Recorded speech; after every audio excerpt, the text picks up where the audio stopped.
ಎಲ್ಲ ಯುದ್ಧಗಳು ವಿನಾಶನೇ ತಂದು ಕೊಡೋದು. ಈ ಭೂಮಿ ಮೇಲೆ ವಿನಾಶನೇ ತಾಂಡವಾಡೋದು.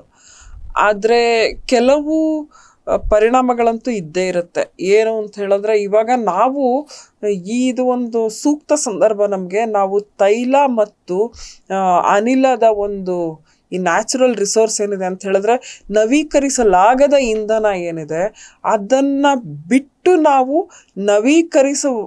ನವೀಕರಣವಾಗುವಂತಹ ಇಂಧನದ ಬಗ್ಗೆ ಅಂತ ಹೇಳಿದ್ರೆ, ಅಸಾಂಪ್ರದಾಯಿಕ ಇಂಧನದ ಬಗ್ಗೆ. ಈಗ ನಿಮಗೆ ಗೊತ್ತು, ಹಲವಾರು ಕಡೆ ಈ ಬ್ರಿಕೆಟ್ಸನ್ನ ಬಳಸ್ತಾ ಇದ್ದಾರೆ ಇಂಧನದ ಒಂದು ರೀತಿಯಲ್ಲಿ.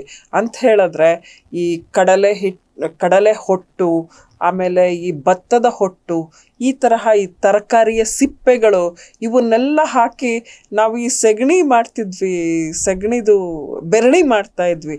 ಆ ತರಹ ಬ್ರಿಕೆಟ್ಸ್ ಅಂತ ಹೇಳಿದ್ರೆ ಈ ತೌಡಿನ ಬೆರಣಿಗಳನ್ನು ಮಾಡ್ತಾರೆ.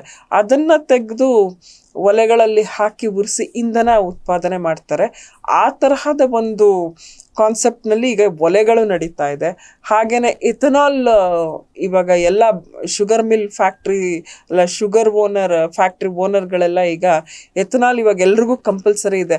ಅವರು ಎಥನಾಲಿಂದ ಇಂಧನ ಉತ್ಪಾದನೆ ಮಾಡ್ತಿದ್ದಾರೆ.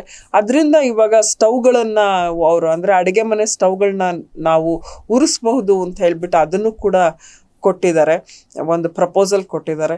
ಸಾಕಷ್ಟು ಈ ಥರ. ಆಮೇಲೆ ವಿಂಡ್ ಪವರ್ ಇದೆ, ಸೋಲಾರ್ ಪವರ್ ಇದೆ. ಇದನ್ನೆಲ್ಲ ಇನ್ನೂ ಹೆಚ್ಚು ಎಫೆಕ್ಟಿವ್ ಆಗಿ ಹೇಗೆ ಬಳಸ್ಕೋಬಹುದು, ನಾವು ಈ ಕೆಲವೇ ದೇಶಗಳ ಮೇಲೆ ಯಾಕೆ ನಾವು ಡಿಪೆಂಡ್ ಆಗಬೇಕು. ಇವಾಗ ಆತ್ಮನಿರ್ಭರತೆ ಅಂದರೆ ಇದೇ ಸಂದರ್ಭದಲ್ಲಿ ನಾವು ಚಾಲ್ತಿಗೆ ತರಬೇಕು ಅಂತ ಅನಿಸುತ್ತೆ. ಸೊ ಯುದ್ಧದ ಪರಿಣಾಮಗಳಲ್ಲಿ ಇದು ಒಂದು ಒಳ್ಳೆಯ ಇದಾಗಬಹುದು, ನಮಗೆ ಪಾಠ ಆಗಬಹುದು ಅಂತ ಅನಿಸುತ್ತೆ. ಇವಾಗ ಹೊಂಗೆ ಎಣ್ಣೆಯಿಂದ ರೈಲು ಇವೆಲ್ಲನೂ ನಡೆಸ್ತಾ ಇದ್ದಾರೆ. ಜಟ್ರೋಪ ಎಲ್ಲ ಬಳಸ್ಬಿಟ್ಟು ಕೆಲವು ಬಸ್ಗಳಿಗಿದೆ ಆ ಒಂದು ಇಂಧನ.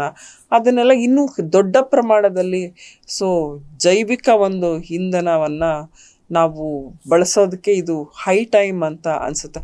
ಆದಷ್ಟು ನಾವು ಇದರ ಮೇಲಿನ ಡಿಪೆಂಡೆನ್ಸಿಯಿಂದ ಹೊರಗೆ ಬರಬೇಕು. ಅದಕ್ಕೆ ನಾವೇನು ವ್ಯವಸ್ಥೆ ಮಾಡಬೇಕು, ಆ ನಿಟ್ಟಿನಲ್ಲಿ ಹೆಚ್ಚೆಚ್ಚು ಸಂಶೋಧನೆಗಳಾಗಬೇಕು.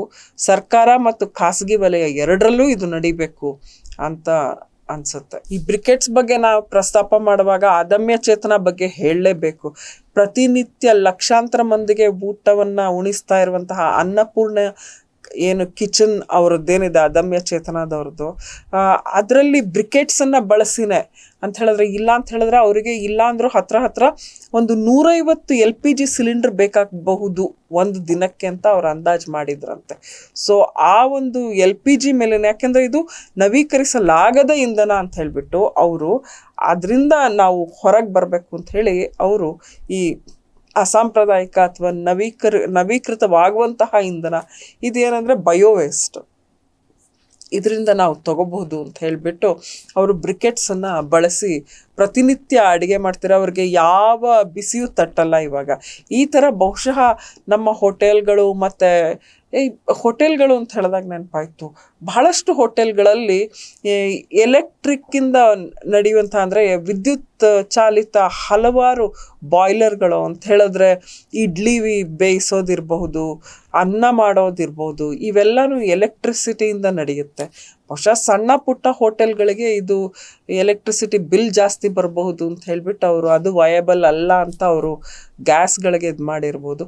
ಬಟ್ ಬಯೋಗ್ಯಾಸ್ ಏನೋ ಅನುಕೂಲ ಇರೋ ಅಂಥವ್ರು ಬಯೋಗ್ಯಾಸ್ನ ತೊಗೊಂಡ್ರೆ ಬಹಳ ಕಡಿಮೆ ಖರ್ಚಿನಲ್ಲಿ ನಡೆಸ್ಬಹುದು ಅದನ್ನು. ಆದರೂ ನಮ್ಮಲ್ಲಿರುವ ಈ ವೇಸ್ಟ್ ಇರುತ್ತಲ್ಲ, ಈ ತರಕಾರಿ ಸಿಪ್ಪೆ ಇವೆಲ್ಲನೂ ಹಾಕಿ ನಾವು ಮಾಡೋ ಅಂಥದ್ದು ಬಹಳ ಒಳ್ಳೆಯದು. ಅದಕ್ಕೆ ಈ ಗುಜರಾತ್ ಬಾಯ್ಲರ್ ಇವನ್ನೆಲ್ಲ ಮನೆಗಳಲ್ಲಿ ಹೆಚ್ಚಿನ ದೊಡ್ಡ ಸಂಖ್ಯೆನಲ್ಲಿ ಬಳಸ್ತಾರೆ ನೋಡಿ. ಅವರಿಗೆ ಎಲೆಕ್ಟ್ರಿಸಿಟಿ ಖರ್ಚೇ ಇಲ್ಲ, ತುಂಬ ಕಡಿಮೆ ಬರುತ್ತೆ.